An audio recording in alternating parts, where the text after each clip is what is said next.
You know, the only thing I can think that they was taking pictures of was to send that design back over to Germany. So they could... Hey production team, can you hand me my hat? Thanks. Ow. My production team's a little harsh. They're not the people you want to ask for a massage. Bang, bang, bang. So you know what? You guys liked the Porsche video so much last time and the Porsche stories, and it blew up, which is not surprising considering the car blew up damn near every day.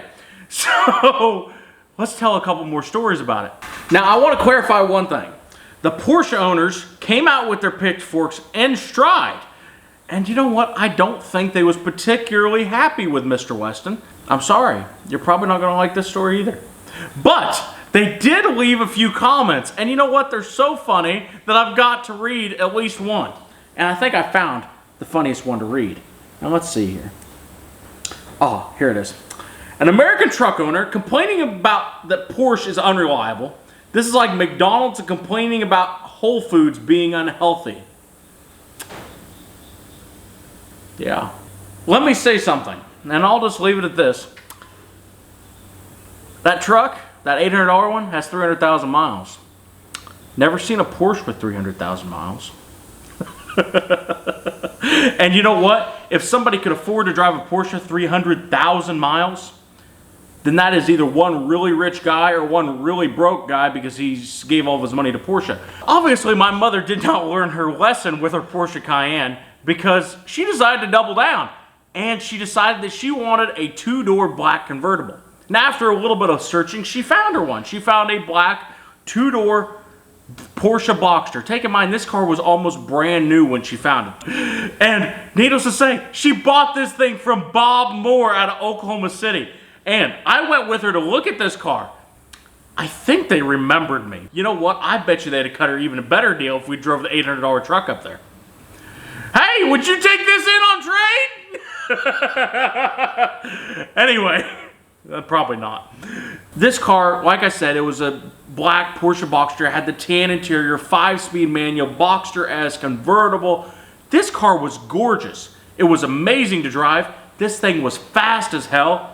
And you know what? It was an awesome car. Now, but you know, this car was like brand new. I mean, it had like 800 miles on it. The guy traded in after a couple months. I don't even know why he bought the car if he was going to trade in that soon. I guess he just didn't like it. But the biggest problem about it is my mother wasn't really that good at driving a manual. And so the first thing she really kind of learned to drive a manual on was a school bus.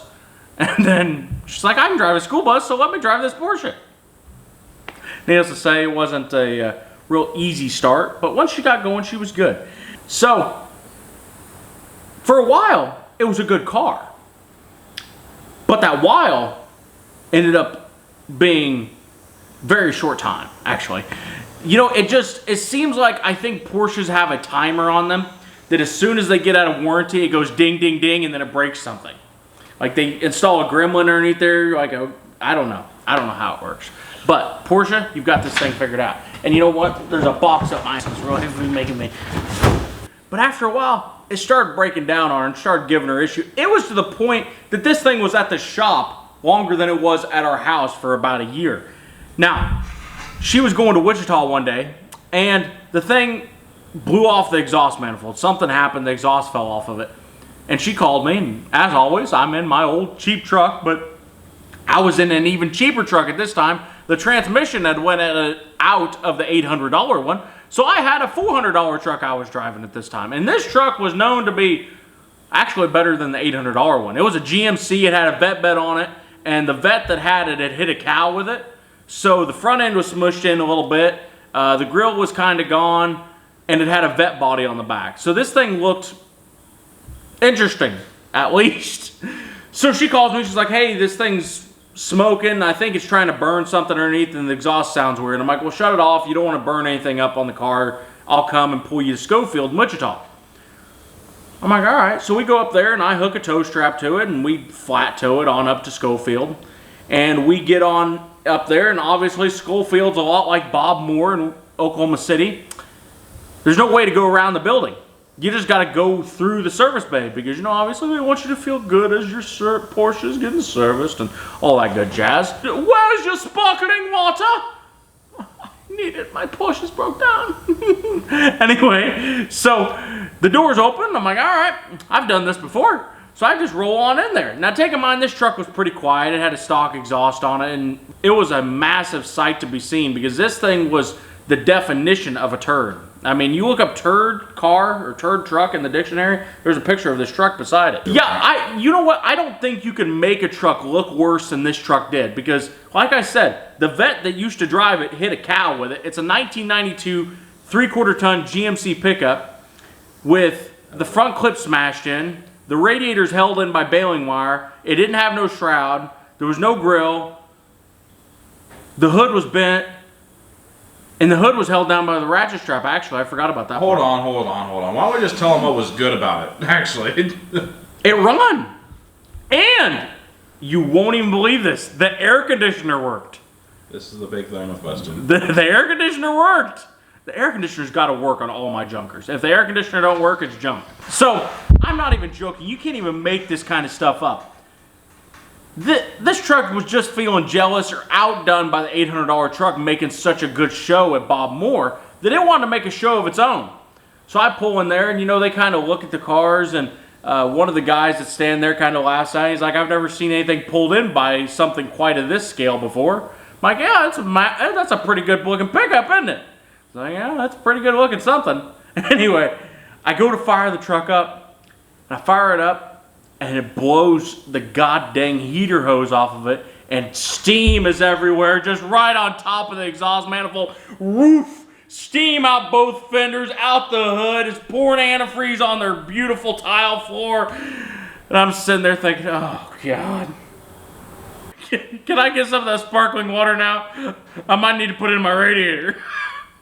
So they're sitting there, and the guy there at the Porsche dealership, he sits there, he kind of comes out, and he kind of puts his head down, and he laughs. He's like, well, we'll help you fix it. So they helped me put the heater hose back on. They had a piece of heater hose there, and we put it back on, and I got the thing pulled out of there. But needless to say, I was feeling a little embarrassed about that situation because I ain't joking. I just fired it up, and it was just like a scene out of Looney Tunes. Just, whoo, shoo!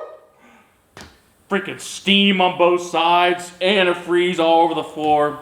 Well, actually, I'm lying to you guys. You know, I wouldn't use antifreeze in something that nice. It was all straight water. But so we finally get it out of there. We get the Porsche pulled around behind, and my mother gets in with me, and we start tootling on around, and we get around on the front side, and we're looking at all the new Porsches. And needless to say, not one Porsche salesman came out to talk to us while we was driving to the dealership. So, buying advice, if you don't like salesmen coming talking to you, find you about a $200 junker and drive through these dealerships, not one salesman will bother you a bit. But don't buy too much of a junker that they think it's going to break down, because if it breaks down, then they got to sell you a car. She got her a loaner car, and I went back down the road in my old pickup, and they fixed it. Well, 3 weeks later, the same thing happened. So take in mind, this thing's been fixed by the Porsche dealership 2 or 3 times, and they can't make it fixed. They can't keep it fixed, actually. So finally, I'm like, you know what, Mom, just pull it out of the garage and let's see if, let me just look at it, see what I can do.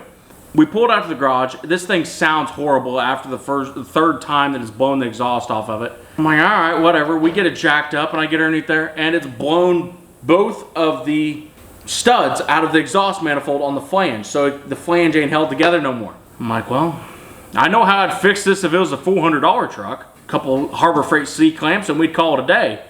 I get out and I'm like, yeah, Mom, I mean, I can fix it, but you're really not going to like the way I'm going to fix it. It's kind of like a temporary fix. It's like, well, just fix it, that way I can drive it. I'm like, all right. So I went and got me 2 Harbor Freight C-clamps off the workbench, put them things on there, cranked them down real tight, and you know what? Perfect. Sounded perfect. That was 4 years ago. And it still doesn't leak a bit of exhaust. And them C-clamps are still on it. And what's the funniest thing about it is my mother was taking her Cayenne in, and I was talking to one of the service techs up there at the Porsche dealership. I'm like, yeah, she could never get that Boxster to quit the exhaust leak. And she's like, oh, we'll bring it back down. We'll put a set of studs in it. I'm like, oh, don't worry about that. I put a couple C-clamps on it. Guy just looks at me. He's like, what?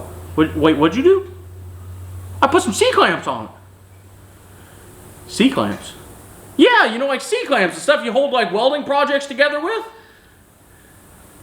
He's like, you're joking. I'm like, no, that's the best thing you can use to clamp your exhaust together. That or a really good pair of vice grips, like a big pair of them vice grips. You put them things on there, but there wasn't enough room for them, so we had to use C-clamps.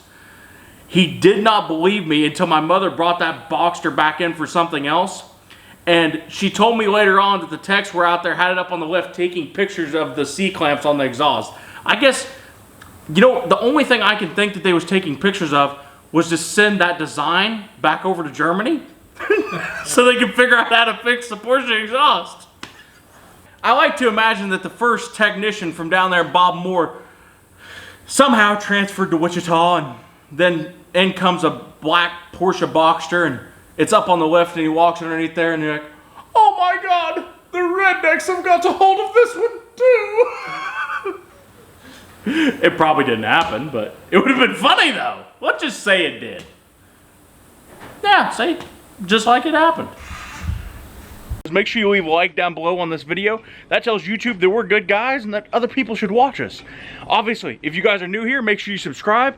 And you know what? I will see you guys next time.